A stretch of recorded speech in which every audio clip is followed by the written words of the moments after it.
Solde de tout compte, épisode 24, Creuser.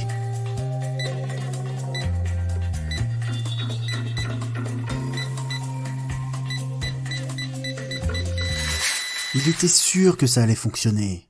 Et puis, c'est pas comme s'ils avaient vraiment le choix. Ils suaient à grosses gouttes. Depuis des mois qu'ils avaient tout essayé, ce plan, aussi improbable fut-il, était leur dernier espoir.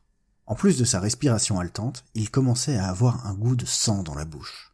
Quelle idée! En même temps, comment passer à côté d'une occasion pareille? Ses mains étaient engourdies, pourvu que ce soit bientôt terminé. Ça tombe bien, c'était bientôt terminé. Plus que 3 minutes ou une 50aine de coups de pioche, et il atteindrait son objectif. En haut, les machines étaient en place. Il ne manquait plus que la dernière pièce du puzzle. Alors lui creusait et les autres vidaient la caillasse. Ça durait comme ça depuis 3 semaines. Chacun leur tour, au fond du trou, chaque coup de pioche, chaque sac remonté, les rapprochant un peu plus de leur objectif. Si vous aviez demandé à ce jeune homme pourquoi tout ça à la main, pourquoi tant d'efforts et de complications, alors que des outils électriques leur auraient permis d'atteindre cet objectif beaucoup plus rapidement, il vous aurait répondu la même chose qu'aux autres. Parce qu'ils sont là, ils les observent. La discrétion la plus absolue est leur seule chance de réussite. Sans ça, ils ne s'embêteraient pas à creuser un tunnel de presque 100 mètres pour aller se câbler au raccordement électrique du supermarché voisin. Ils taperaient dans leur abonnement EDF. Mais non! S'ils font ça, ils sont cuits.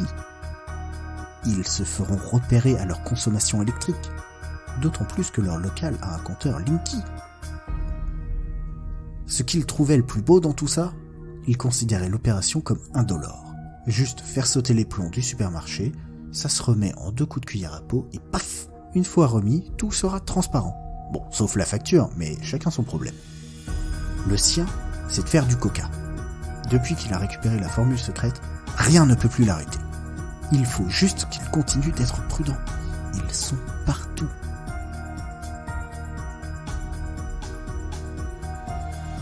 Évidemment, il se trompait sur toutes les lignes.